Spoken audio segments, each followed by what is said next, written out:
Bienvenida, bienvenido a este análisis a fondo de los orígenes del psicoanálisis. Hoy nos metemos de lleno en un capítulo de Historia de la Psicología para explorar a una de las figuras más influyentes y, polémicas del siglo XX, Sigmund Freud. La idea es entender un poco el contexto que lo moldeó, el camino que recorrió antes de fundar su escuela y cómo llegó a esa idea que lo cambió todo, la del inconsciente. Es que es un punto de partida fundamental. El material que analizamos lo presenta como una figura que desata pasiones. O es un héroe de la ciencia, o es casi un villano. Lo interesante es que esta controversia no es para nada nueva. Vamos a intentar rastrear los orígenes de esa tensión, volviendo a la Viena de finales del XIX para entender no solo qué dijo, sino por qué sus ideas tuvieron un impacto tan profundo. De acuerdo, pues vamos a desgranar esto. Se arranca con una idea que me parece clave. Es imposible separar la biografía de Freud de su obra. Y todo parece cristalizar en un momento su autoanálisis. De 1897, él con angustia, con depresión, decide aplicarse su propio método a sí mismo. Sus seguidores lo vieron como un sacrificio mesiánico, casi, un acto heroico por la ciencia. Sí, pero es fácil ver la otra cara de la moneda, ¿no? Sus críticos dirían que es una arrogancia tremenda. Básicamente está diciendo, mis problemas personales, mis neurosis, son la clave para entender a toda la humanidad. Es una afirmación brutal. Y ahí empieza la controversia. ¿Es valentía científica o es puro egocentrismo? Es que además él era muy consciente del personaje que estaba creando para el futuro. Hay un detalle que me parece increíble. Destruyó parte de su correspondencia para legar, y esta es una frase suya, un buen material hagiográfico.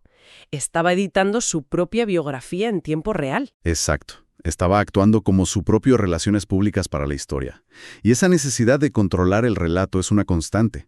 Pero lo fascinante es cómo la propia controversia ha ido mutando. O sea, la oposición a Freud no siempre fue por lo mismo. ¿A qué te refieres? A ver, al principio las críticas eran morales. Su gran provocación fue poner el sexo en el centro de todo.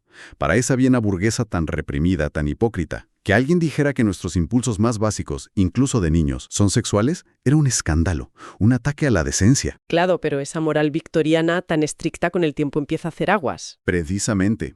Y ahí el cambio en la crítica es fascinante, porque demuestra cómo Freud se convierte en un campo de batalla para las ansiedades de cada época. Cuando la moral sexual se relaja, las críticas se vuelven intelectuales. Con el conductismo en los 30 y 40, el ataque es otro. Esto no es ciencia. Se le acusa de falta de rigor, de no usar datos, de que sus terapias no tienen un éxito demostrable. Se pasa del esto es inmoral al esto es pseudociencia. Aunque el texto nos invita a poner esto en perspectiva. Antes de la cura por la palabra, los tratamientos eran brutales. Baños helados, electroshocks.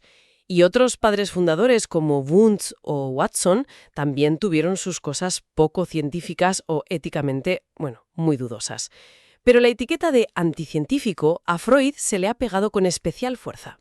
Totalmente. Por eso, el ejercicio que se nos propone es tomar distancia de esa teoría de la sospecha, lo cual es irónico, porque fue él quien nos enseñó a sospechar de todo. Y recontextualizarlo. Veremos que sus ideas no salen de la nada, sino que nacen del diálogo con las corrientes científicas de su tiempo. Y ese viaje a su tiempo es lo que me parece más apasionante. Nos vamos a la Viena de fin de siglo, un lugar de contrastes brutales. Por un lado, una explosión de creatividad. Mahler, Klimt, Wittgenstein.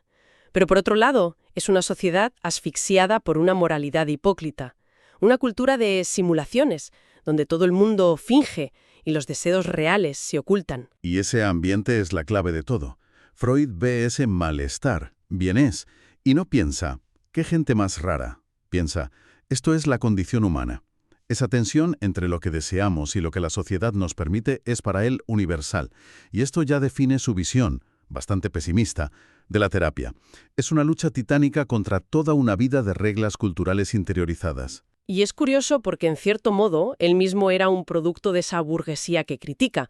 De hecho, su carrera empieza de una forma muy convencional. Se forma en medicina, en la tradición positivista, donde la creencia era casi un dogma. Si hay un problema mental, tiene que haber una causa física. Pero entonces llega el viaje que lo cambia todo. En 1885 se va a París a estudiar con el neurólogo más famoso de la época, Jean-Martin Charcot. Y ese viaje, pues le vuela la cabeza por dos razones. Primero, ve a las pacientes histéricas de Charcot. Mujeres con parálisis, cegueras, sin ninguna causa orgánica. Charcot, con hipnosis, podía hacer aparecer y desaparecer los síntomas. Para Freud, esto es una revelación. La causa no está en el cuerpo, está en la mente. Se le abre un mundo nuevo, el de la psicopatología. Exacto. Y lo segundo es la propia hipnosis. Es una herramienta que no es un bisturí ni una pastilla. Es una intervención psicológica. Sin embargo, cuando vuelve a Viena, se da cuenta de que no todo el mundo es hipnotizable, y los efectos no son duraderos. Pero es otra influencia, la de la escuela de Nancy, la que le da la siguiente pieza del puzzle. La idea de que la diferencia entre una mente normal y una enferma no es una fractura total, es una cuestión de grado. Y eso lo cambia todo. Porque si es una cuestión de grado, entonces se puede estudiar la mente humana en general, no solo sus patologías. Esta transición se ve en dos trabajos de 1895. El primero es un manuscrito que nunca publicó, el Proyecto de una psicología para neurólogos. ¿Un intento fallido? Sí, pero importantísimo. Fue un intento de explicar la mente con un modelo casi mecánico, energético. Fracasó, pero de ahí el psicoanálisis hereda su idea más central, que la mente no es estática, es un campo de batalla, un sistema dinámico de fuerzas en conflicto. Y esa idea, que hoy nos parece de sentido común, cambió la forma de ver los problemas mentales. Ya no eran cables cruzados, eran un drama interno. Y en paralelo a ese proyecto teórico está la práctica. Con Joseph Breuer publica los estudios sobre la histeria. Ahí describe lo que llamaron el método catártico, o la cura por la palabra. La premisa es simple pero potente. Si una paciente logra rememorar un trauma olvidado y expresar la emoción que quedó bloqueada, el síntoma físico desaparece. Es como si el síntoma, esa parálisis, por ejemplo, no fuera más que la energía de una emoción que no encontró salida. Al liberarla con palabras, el síntoma ya no hace falta. Exactamente. Y trabajando con estas pacientes, Freud llega a una conclusión explosiva. En 1896, formula su teoría de la seducción. Afirma así, sin rodeos, que en el origen de la neurosis de sus pacientes siempre hay un abuso sexual real ocurrido en la infancia. ¿Te puedes imaginar la reacción? La comunidad médica de Viena se le echa encima. Su antiguo profesor, Kraftewin, dice que es un cuento de hadas científico. Lo aíslan. Y ese aislamiento, sumado a sus propias crisis, lo lleva a su autoanálisis. Y aquí viene el gran giro de guión. Tras ese proceso, abandona la teoría de la seducción y la sustituye por el complejo de Edipo. El cambio es sísmico. De repente esos recuerdos de abusos no habrían sido necesariamente reales, podrían haber sido fantasías, expresiones de deseos incestuosos infantiles. Con este movimiento, Freud saca el origen del trauma del mundo exterior y lo mete de lleno dentro de la psique. El problema ya no es lo que te hicieron, es lo que deseaste. Y claro, todo esto, el fracaso con la hipnosis, el abandono de la teoría de la seducción, le obliga a buscar la respuesta en otro sitio. Ya no está fuera, en un trauma real, sino dentro. Y ahí es donde se topa con su idea más revolucionaria, el inconsciente. A ver, hay que ser justos. El concepto de inconsciente no se lo inventa él de la nada. La idea de que bajo nuestra razón hay impulsos, fuerzas oscuras, ya estaba flotando en el ambiente. Venía del romanticismo, de filósofos como Schopenhauer. Otros psicólogos, como el francés Pierre Janet, ya hablaban de una parte subconsciente de la mente. Entonces, si la idea ya existía, ¿cuál fue la verdadera genialidad de Freud? Su genialidad no fue tanto de inventor sino de arquitecto. Los ladrillos estaban ahí esparcidos, pero él los unió, les dio una estructura y construyó un sistema coherente. Le dio un mapa y unas reglas de funcionamiento. Y eligió un motor para todo ese sistema. El instinto sexual, la libido. Que fue, de nuevo, la parte más escandalosa de todas. Sí, pero su elección tenía una lógica científica para la época. De todos los instintos, el sexual es el único que puede quedar insatisfecho sin que el individuo muera. Puedes vivir sin sexo, pero no sin comer. Por tanto, la energía de ese instinto, la libido, si no se descarga, puede transformarse y usarse como combustible para otras cosas, desde el arte hasta una neurosis. Y con todas estas piezas, en el año 1900 publica su obra magna, la interpretación de los sueños, y ahí presenta su primer gran mapa de la mente, la primera tópica. Es una metáfora espacial, casi como un iceberg.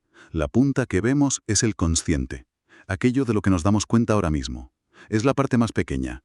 Justo debajo de la superficie está el preconsciente, que es como un almacén.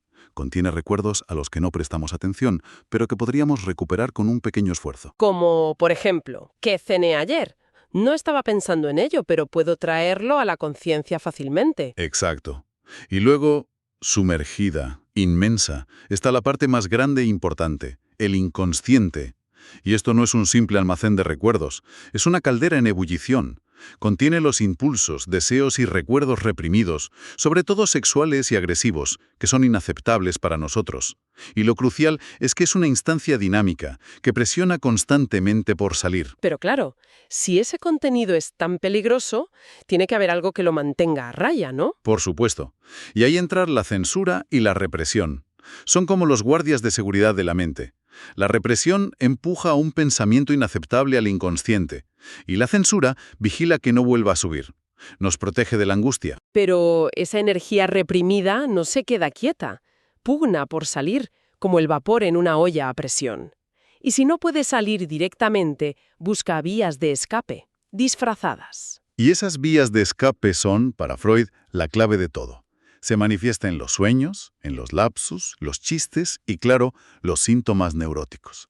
Por eso decía que los sueños son la vía regia hacia el inconsciente. Es donde la censura se relaja un poco y los deseos se manifiestan, aunque siempre de forma simbólica. O sea que el sueño no te muestra el deseo tal cual,